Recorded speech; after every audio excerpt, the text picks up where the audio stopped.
इसलिए मैं कहता हूं कि आप 2020 के भारत में हैं। किसी से डरिए वरिए मत। कोई एक आध चुनाव हार वार जाए उससे अपने दिल को छोटा मत कीजिए, छोटा मत कीजिए अपने दिल को। लेकिन ये जो लोग नारा लगाते हैं ना, मोदी है तो मुमकिन है, उसके बाद क्या होगा? इसलिए मैं कह रहा हूं, ये जो मैंने कहा, अगर देश में, दुनिया में आपको व्यक्ति और राष्ट्र के बीच में अगर कुछ चुनना है तो राष्ट्र को चुनिए।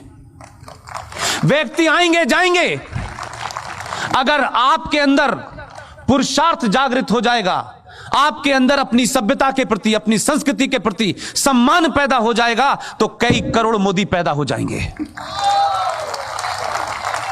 कई करोड़ अमित शाह पैदा हो जाएंगे। इसलिए हार जीत जीवन का एक सिलसिला है।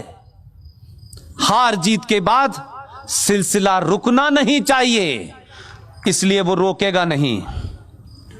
कुछ लोग शाहीन बाग पे इसलिए नहीं बैठे हैं कि CAA की फुल फॉर्म इन्हें समझ में नहीं आ रही, उनकी ज्यादा समझ में आ गई है।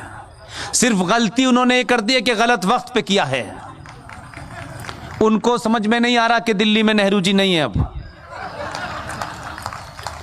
ये संकट इसलिए है, ये चिंता इसलिए है, उनको परेशानी इस बात के लिए है कि बना तो ये 2014 में है, लेकिन हिसाब इसने 1947 से शुरू किया है। तो जो 1947 में जघन्य अपराध किया गया था, 370 और 35 देके उसे वापस लिया। 500 साल से एक युद्ध चल रहा था। हम तमाम सारे भोले लोग रोज कहते थे भगवान रामचंद्र यहीं पैदा हुए हैं। बड़ा समझाया, लोगों ने कहा कोई बातचीत कर लो आपस में। उन्होंने कहा नहीं, यहां बाबर पैदा हुआ है। यह बहस इतनी चली कि हमने सब कुछ मान लिया और यह समाज तैयार हो गया था कि चलिए आप यहां बाबर को बना लीजिए, लेकिन हमारे मर्यादा पुरुषोत्तम राम यहीं पैदा हुए थे, यह मान लीजिए। हमारी इस शराफत को कुछ लोगों ने समझा ये मूर्ख लोग हैं। आपने कोर्ट में खड़े होकर के जो शब्दावली इस्तेमाल की है वो मैं दोहराना नहीं चाहता। वो भी उसी अलीगढ़ के हैं जो कोर्ट में मुकदमा लेके लड़ रहे हैं। बार बार पूछ रहे थे यहीं पैदा हुए हैं, इनका डेट ऑफ बर्थ सर्टिफिकेट लेके आओ।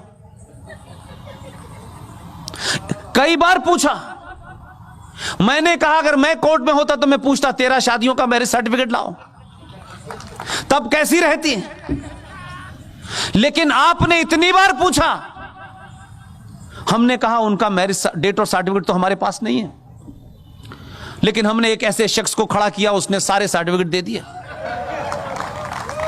और हुआ क्या, जो हमसे पूछ रहे थे कि भगवान राम का सर्टिफिकेट लेके आओ, आज उनसे पूछ लिया तो कहते हैं अरे ये हम नहीं देंगे, हमें पता ही नहीं है। तो संकट यह है कि आपने सवाल पूछना शुरू कर दिया है। 1000 साल से आप जवाब दे रहे थे, इसलिए एक बार सर्टिफिकेट मांगा है तो धरने पे बैठ गए हैं। अभी तो सर्टिफिकेट मांगने का सिलसिला शुरू हुआ है, और ये इसलिए नहीं हुआ है, इसलिए कह रहा हूं उसकी जो ईमानदारी, उस पर शक मत करो। वो इसलिए मांग रहा है कि जो बात आपको कहने में शर्म है, वो ये जानता है सर्टिफिकेट ढूंढते ढूंढते आप 1722 तक चले जाएंगे। कश्मीर में एक नेता है, मक्कार मुनाफिक,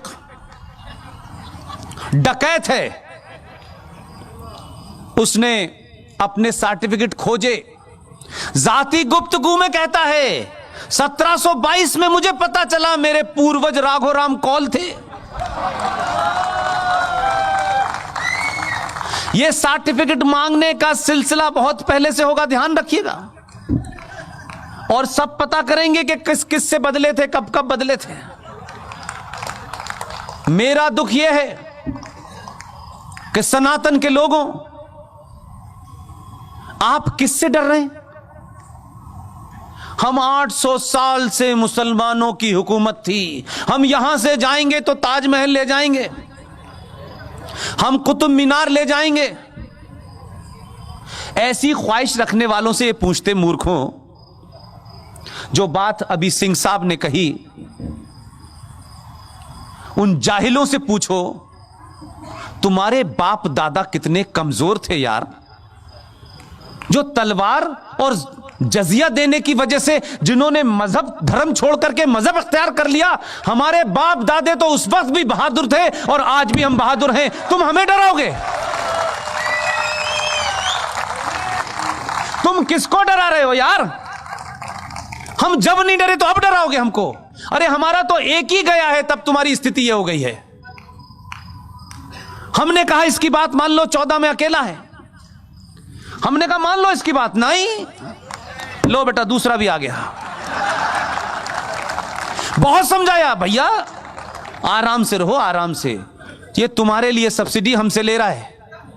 जो तुम्हारे भाई बहन हैं जिन्हें तुमने जाहिल और गरीब बना के रखा है, वो इस देश के हिंदुओं के पैसे से कमाई सब्सिडी से उनको गैस भी मिलती है, चूल्हा भी मिलता है। देते वक्त उसने ये नहीं देखा कि किसका बर्तन ताम चीनी का है और किसका तांबे का है, ये नहीं देखा उसने। तुम उसकी जात पे शक करते हो, ऊपर वाला देख रहा है, लाइन से भेज रहा है। उसको मालूम है कि इस्लाम के मानने वाले पूरी दुनिया में जलील हो रहे हैं और उस अल्लाह को भी जलील कर रहे हैं, इसलिए धीरे धीरे भेज रहा है। एक से दिल नहीं भरा, उसने यूपी में भी भेज दिया। इस बात का घमंड मत रखो, उसकी लाठी दिखती नहीं है, कमर टूट जाती है। बहुत उत्पात मचाते हो और बार बार कहते हो हम देश तोड़ देंगे। ऐसी तोड़ी है इस बार के चिल्ला के कह रहे हैं माफ कर दे मेरे मौला। चिल्ला रहे हैं यूपी के चीफ मिनिस्टर के सामने, बारे माफ कर, एक बार माफ करता हूं। 3-3 लाख का बिल भेजा है घर पे, बस जलाते हुए पकड़े गए थे, पैसा भरो।